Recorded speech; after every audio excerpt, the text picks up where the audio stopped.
Hello everybody, this is DizzzyDragon, and we just got back on day one after returning from the future. Yeah, we just got back to day one after playing the Song of Time on day 3.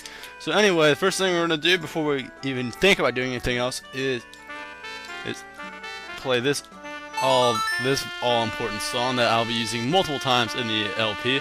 This is the Song of Time, the same song we played earlier in the last episode, except it's now backwards, thus making time flow slower, because that makes so much sense. And now we're going to talk to this happy mask salesman because we have our ocarina back. Were you able to recover your precious item from the imp? Oh, whoa, whoa, whoa, you got it, you got it, you got it! Then listen to me. Please play the song that you're about to learn. This song reminds me of Sorry a Song, if Sorry a Song was really emo.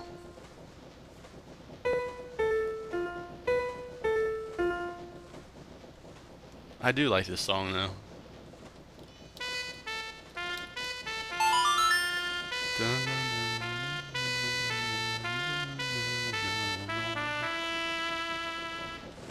This song is the My Chemical Romance to Blink-182. Both of which I don't really listen to majorly, but I think that was a good comparison.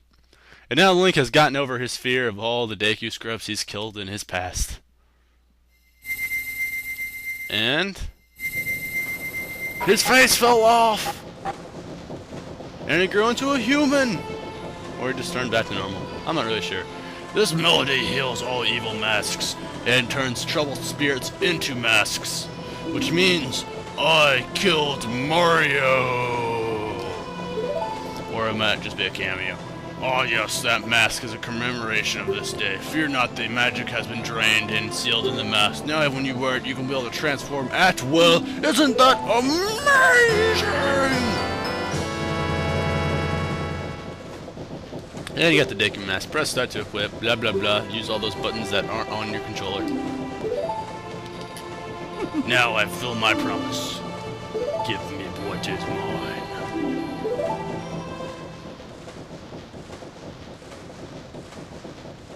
Don't tell me. Do not even speak it. You forgot my mask, didn't you? Rage! How could you forget my mask? A long time ago, there was something called the Majora's Mask. And this is a cutscene, so you don't really press A through it, but there's one A that you press in the middle of the cutscene that isn't really supposed to be there. It's really weird. You'll see it when we get to it. This is just telling you the weird backstory of the mask, how there was an anonymous evil tribe that used to perform dark magic, and then it became too powerful, and they sealed it away. It's known as the Great Majora's Mask. He went through great troubles for some reason to find it, because I guess he thought it would be a great sale. I don't know why he'd go through the trouble to find that. Like, who's he going to sell it to? He's a happy mask salesman, not the evil mask salesman. Actually, I think he is the evil mask salesman. I'm not really sure. So anyway, he finds this mask. Guess what happens next? I think we all know. He got raped by that imp. But I feel it. I went to great lengths to get that legendary mask, and when I finally heard it, I could sense the doom and omen bringing. And the end shall come soon. I mean, haven't you seen the moon? Because that imp has it. He has a fetish for the moon. He's gonna kill us all. You must get that mask back. I will become a duck if you don't get that mask back. You'll get it back from me. That's awesome. Suddenly, super mood swings. I'm not crazy. You're crazy. And we all praise the moon.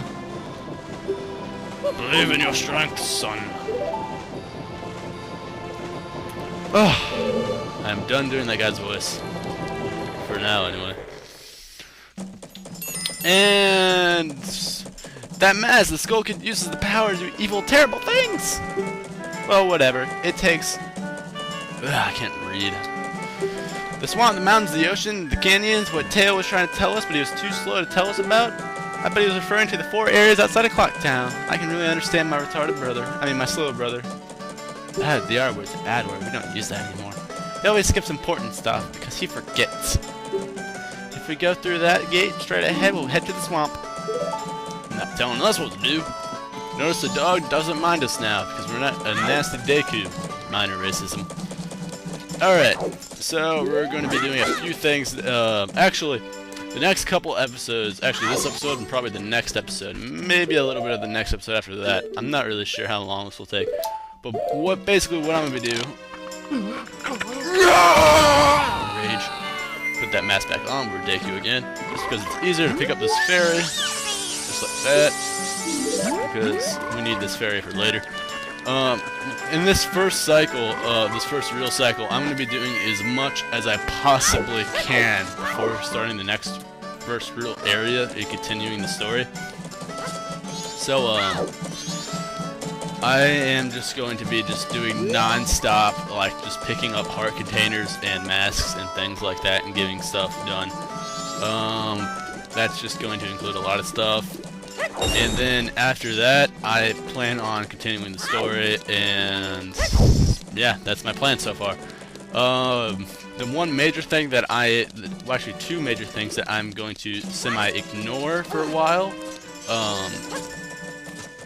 is, as I'm not going to spoil anything, but there's a huge side quest that has to do with that inn that I showed off earlier in the previous episode. I will not be doing that side quest until I can do it in full, so I'm not going to do any part of it yet. And also the property trading side quest. I can't do all of it yet, so I'm not going to even do any of it yet to get ahead on heart pieces. Which you can do it just to get a little bit of a head on heart pieces, but then you just have to do it all over again. So I'm just going to wait till I can shoot it all at once in the video, which will just make it easier to record and easier to watch because I don't want to make you guys watch the same thing twice. Alright, so as you guys saw, I picked up 100 rubies there that you can use with a really cool roll jump. And now if you talk to this banker, who I'm determined to think is a girl, actually, I don't know how many rubies to deposit. I'm going to do 40. I don't know how much is the bomb bag, because I'm going to buy the bomb bag after this. Alright, we're going to deposit 40 rubies for now. And we have 139. Alright, that's good. Alright, and we're going to run straight for the bomb shop now, because I just spoiled it a second ago. Look, that's a rocket right there. That's pretty cool. And this guy's in his underwear. Oh my gosh. We're going to talk to him right away. He has a head tattoo too. But we're cool as long as we can get our bombs. And we're already buying the bombs this early in the game, so that's pretty awesome. And since we bought the bomb bag, I guess it came with a limited deal that we get our bomb bag completely full. Only 20 bombs though. That's a pretty nice deal if you think about it. I mean, bombs this early in the game, it's worth the rubies. Alright, since we're right here, I'm gonna do this. I have a giant list of things that I need to do in this cycle, but since this is right here, I'm gonna go ahead and do it. This is the Master Swordsman who thinks he's awesome. This training center has a friendly 24-hour one-on-one training session for those who want to improve their skills. For now, until the end of the carnival, join at this special. So you want to try? You can take the novice course, which teaches you the basic sword slash techniques, or you can take the expert course, which is a minigame. I don't have rubies, are you kidding me? I deposited all of them, I'm not thinking straight. Alright, but lucky for me, if you hit this thing enough, you get 5 rubies. So pretty lucky for me. I'm about to do this on my first try though. Expert course. Alright, this can be a little tricky. The trick to it though is you got to use the jump slash on every single log to get the highest score. And the way you want to jump slash, you know, just Z target and A. Bah! Yep. Alright, we're back. I accidentally got a little sword happy there and used the normal slash. And since I already had used it, I would not have been able to get the highest score, so I just left and I went to my bank and got a couple more rubies. Anyway, like I was saying, pull your sword out. Alright, you want to wait a split second after you Z-target for Link to adjust to the log, or else you'll miss. That is the majorest trick involved in this minigame that makes most people fail. So when doing that, just wait a split second for Link to turn towards the log completely, and then you're good. There we go. Oh, there we go. I thought it was Can we have this? Only my second try. Log on! No! Damn it! Insufficient ass.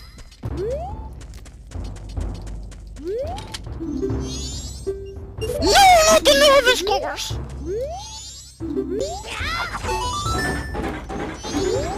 There we go, finally! Yes, I hate failing that stupid minigame. Here you go, it's a present. Heart piece. You know what? Unbelievable, cherish it well. We will see this guy later. I'm not telling you guys why we'll see him later, but we'll be seeing him later. Alright, I'm going to deposit these rubies, and then I'll meet you guys over in North Clocktown. Alright, we're having a little pit stop before North Clocktown. This is an owl statue. It'll be used to save and other stuff later. Normally, little thing I found out, if you use a spin attack to activate it, there's no clang. Normally if you hit one of these things, there's a big clang in the cutscene, but if you spin attack, it looks like you never even hit it, so I just thought that was a cool thing to show off. So, as you guys may have noticed, first off, this slide is near impossible to get up, so, I mean, only if you're determined, just take the long way around. We're going to get this heart. Hate platforming. There we go. So anyway, like I showed you this heart container earlier, kind of teased it earlier in an episode. Now we can finally get it, so that's pretty cool. Alright, so now that we got that, we're going to talk to this guard, and after this guard stops you, he realizes that, oh wait, you do have a sword, so I can let you go. So as long as you do have a sword, you can talk to him, and you can get past, so that's pretty cool. Termania Field. And this is the first time you're supposed to be able to get to Termania Field. If you see that ice right there, whenever I came here on the first cycle, which you weren't supposed to, that ice was not there. So had I went up there, you would have been able to actually get up there a lot earlier than you're supposed to. But we don't have means to get up there now because the ice is blocking the way.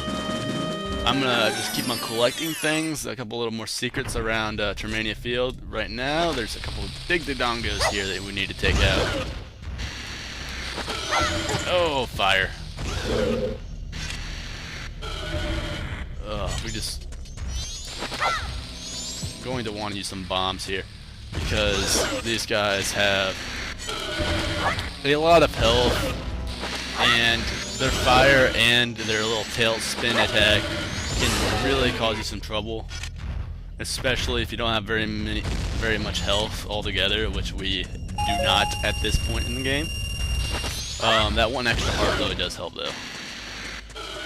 But if you can just kind of get the bomb set up, you can really kind of get them. You can get them done quick because he'll always, in response to getting hit, shoot flames like that, at least being hit by bombs. If you hit him with your sword, he'll do a tailspin, and a lot of times he'll still be able to hit you because you won't have rolled out of the way quick enough. So this is what I think is the best method for taking these guys out. Plus, we don't really need the rest of the bombs on this first cycle anyway.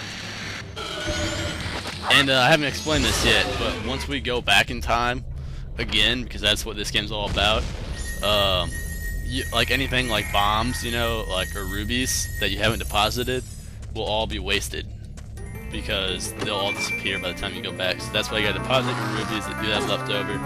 And so like at the beginning of every cycle, if you know you're not gonna need bombs, don't buy bombs. It's a waste of money. But that ruby's pretty awesome because we needed the rubies.